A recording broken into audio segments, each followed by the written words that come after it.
Okay, so here's my video lesson for lesson 912. I'm still focusing on three-dimensional solids, but we're going to see them as a net. That's kind of a new word, but we did see it one time before. A prism, and we're going to talk about surface area of a solid as well. Prism we're probably more familiar with. Surface area we might or may not be familiar with. And a net we'll see pictures of and we'll have definitions, and hopefully we can make sense of that. Again, when we're looking at these three-dimensional solids, the best way to think about them is kind of just visualizing what's happening here. And to do a lot of this visualization, it helps to use those e-tools in the ebook. So as I'm working on it here, you'll see me flip back and forth. And I'd like you, as always, to be working on these problems and use those e-tools to help you out. And you, again, use this video as a guide if you need the help. So let's get started here looking at the first problem. It's volumes and surface areas. We did volumes on 911 and we just counted the blocks, and we're going to be doing a similar thing here today. And it's kind of the same thing with surface area. We're going to be counting the blocks, but in a little bit of a different way, and we'll see that as we keep going. But let's look at what they're telling us to do in the first problem. So they give us a front view, a top view, and a right view. They want us to build the solid using the smallest number of blocks possible, and then answer the question of what is the volume of the solid. And so I'm going to build that using the e-tool here, 9-14 student e-tool. And actually on this e-tool it gives me what the front view looks like, what the right and the top view looks like, and so I can start trying to build it. And like I did in 911, what I do is I start with the front view and I build it how they want me to and how it looks. So it was 2 and then 3 and then 2, and then I go to the right view. And what the right view wants is 2 and then 3 and then 1, so I got to lower that to 2. This goes up to 3. This goes to 1, and so hopefully my right view matches. And then I go to my top view. My top view is pretty off here. I got to add this here. I got to get rid of these. And I got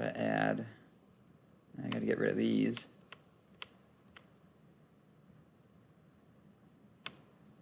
And then I got to add here. Alright, so I work through all three of them and then I start again at the beginning. The front view, well, the front view is not quite right, and so I got to add to it. I got 2, and I got to need 3 here. 3, and then 2, so the front view should match again. 2, 3, 2, and then I go to the right view, and my right view matches again. That's nice. 2, 3, 1, and then does my top view still match? Yes, it does.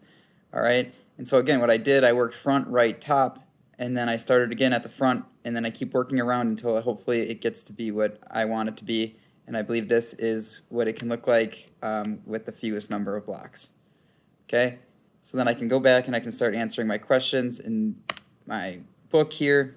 What is the volume of this solid? Well, I can just count the blocks. I have 1, 2, 3, 4, 5, 6, 7. Did I count that right? 1, 2, 3, 4, 5, 6, 7, 8, 9. And so my volume here is going to just be 9 cubic units. 9 cubic units for per A here. Cubic units. Okay. If I want a mat plan, I actually have it behind this yellow box. The mat plan looks like this. If I can drag it down, it was 112. Sorry, if I go from the front, I should is 200 132 100. Let's see if that matches what I had. It goes 200 132 200 132, and then in the back it goes 100. So it did match, which is good. That's what I was hoping to see. Okay, and then it's saying, here's the introduction to the idea of surface area. She drops this solid that we have built into a bucket of paint, and it wants to know what is then the surface area of the solid, or what now is covered in paint. And so we got to kind of count all the surfaces on our shape here. We have to count all the surfaces on our shape here. And so it's kind of a tough one to do, but I believe we can count. We'll start with the top, because the top and the bottom are going to be the same. And so the top surfaces, we have 1, 2, 3, 4, 5. We have 5 on the top, which means we also have 5 on the bottom. If we look at it from the front, we have 1, 2, 3, 4, 5, 6, 7. 7 in the front. So we got to add 7 there. We have how many on the right? We have 1, 2, 3, 4, 5, 6 on the right. Oops. From behind we have 1, 2, 3, 4, 5, 6, 7 from behind. Dang it, sorry.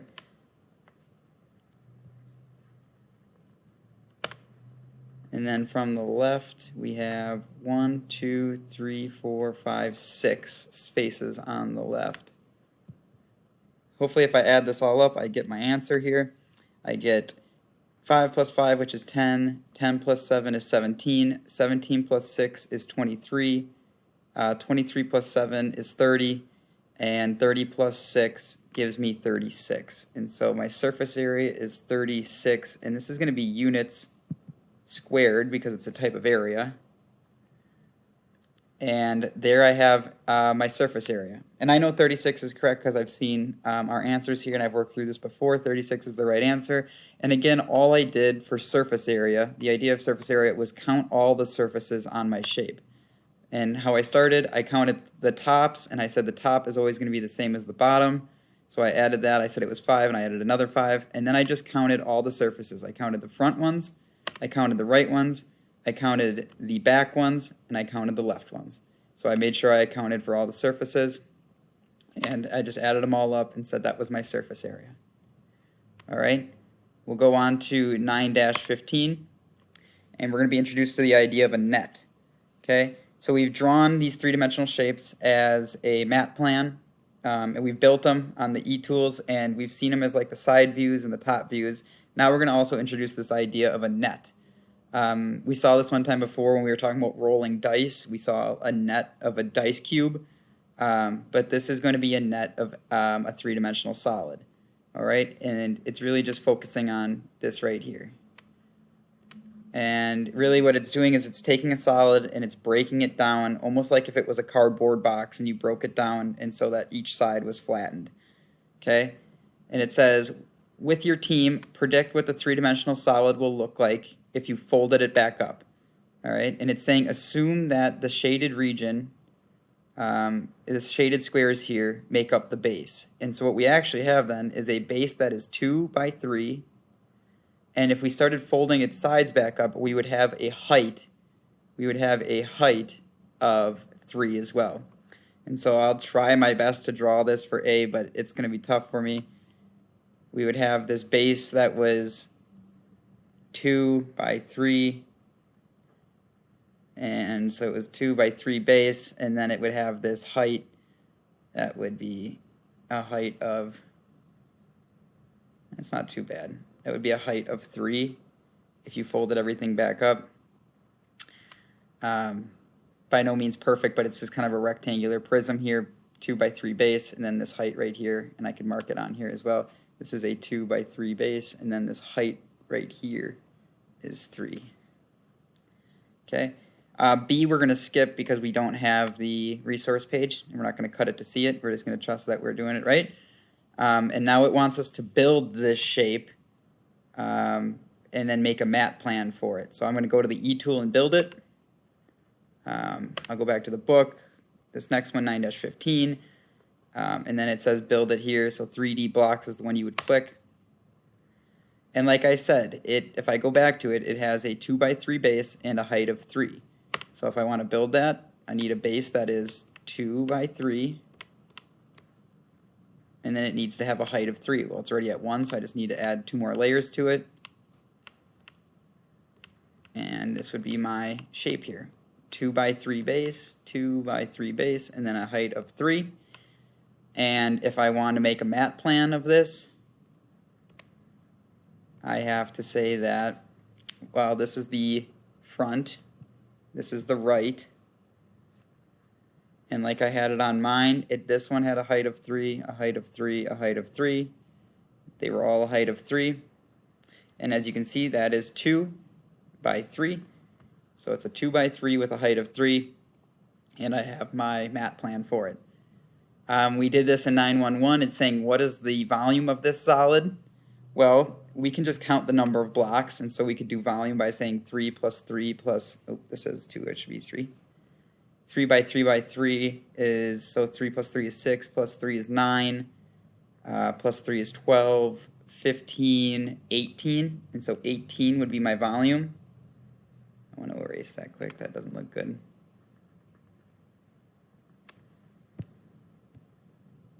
My volume would be equal to 18. Another way you could do it is actually the length times the width times the height would actually also give me 18. If I did 2 times 3 times 3, 2 times 3 is 6, 6 times 3 is 18. So either way would work if you counted the blocks or multiplied the length times width times height. We would get a volume of 18 cubic units. And then now we want a surface area of the solid. And so I'm going to go back quickly here to the E tool to look at that. And the surface area, well, this one's actually pretty nice. The top is always the same as the bottom. I said that before. And so on top we have 1, 2, 3, 4, 5, 6. So we have 6 on top, 6 on bottom. And so surface area right now we have 6 on top, 6, so that's 12. The front and the back are the same in this case, and so we got 1, 2, 3, 4, 5, 6, 7, 8, 9. We got 9 in front, which means we have 9 in back, which means that's a total of 18. So 12 plus 18, and then we have the right and the left, which are also the same.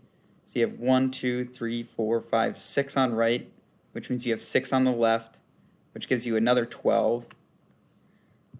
And we can just add these up and have surface area. So 12 plus 18 is 30. 30 plus 12 is 42. And again, that's units squared this time because surface area is always units squared or centimeters squared, whatever your unit might be. There's a different type of shortcuts there too.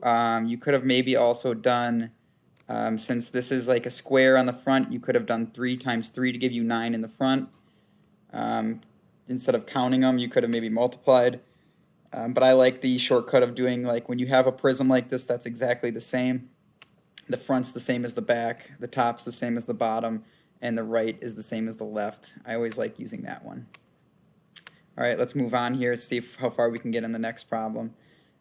Quickly, I guess if I had to recap what we were doing on this one, introduce this idea of a net, which is like a flattened cardboard box. We built it, kind of reinforced this idea of a mat plan. We talked about volume again, either counting all the blocks or actually multiplying length times width times height. And we did another example of surface area where we just counted all the different surfaces, all the surfaces that make up our shape. All right, we'll move on here and we're going to look at Paul's Tower. Okay, we'll probably get through A and then I'll stop and we'll finish the rest of the questions in the second video. But I will probably be able to do it in just 2 videos today. All right, so we built a tower stacking 6 identical layers on top of each other.